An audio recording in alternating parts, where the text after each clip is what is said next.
ஆண்டவராகிய இயேசு கிறிஸ்துவின் நாமத்தில் அன்பின் வாழ்த்துக்கள்.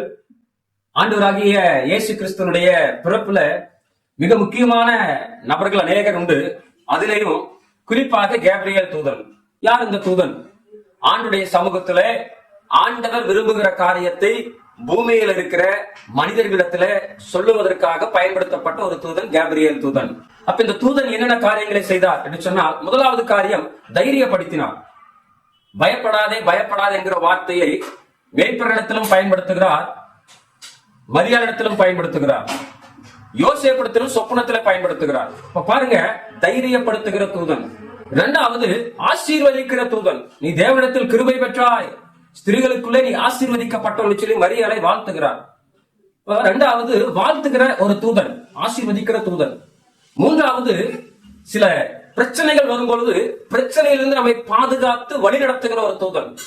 குழந்தையை கொள்ளுவதற்கு ஏரோது முயற்சி செய்து கொண்டிருக்கிற நாட்களிலே தேவதூதன் சொப்பனத்துல எச்சரிக்கப்பட்டு இந்த வழியா போகாதீங்க, வேறு வழியா போங்கன்னு சொல்லி அந்த குழந்தையை காப்பாற்றுவதற்குரிய வழியை காட்டுகிறார். மூன்றாவது காரியம், பாதுகாக்கிற ஒரு தூதன். அப்ப இன்றைக்கு இந்த பூ உலகில ஆண்டவர் உங்களையும் என்னையும் எதற்காக வைத்திருக்கிறார் சொன்னால், கடவுளுடைய வார்த்தையை இந்த உலகத்தில் இருக்கிற மனுக்குலத்திற்கு சொல்லுவதற்காக. கர்த்தருடைய கரம், கர்த்தருடைய வார்த்தை நம்முடைய கரங்களிலே உண்டு. அந்த வார்த்தையினாலே மற்றவர்களை தைரியப்படுத்தவும், மற்றவர்களை ஆசீர்வதிக்கவும், மற்றவர்களுக்கு நல்வழியை காட்டவும் உங்களை மனை வைத்திருக்கிறார். கிறிஸ்துமஸ் நாளில ரொம்ப மகிழ்ச்சியா புத்தாடை போட்டு கொண்டாடுவது மாத்திரமல்ல, மற்றவங்களை தைரியப்படுத்துங்க, மற்றவங்களை ஆசீர்வதிங்க, மற்றவங்களுக்கு நல்ல வழியை காட்டுங்க. இதுவே உண்மையான கிறிஸ்துமஸ். God bless you.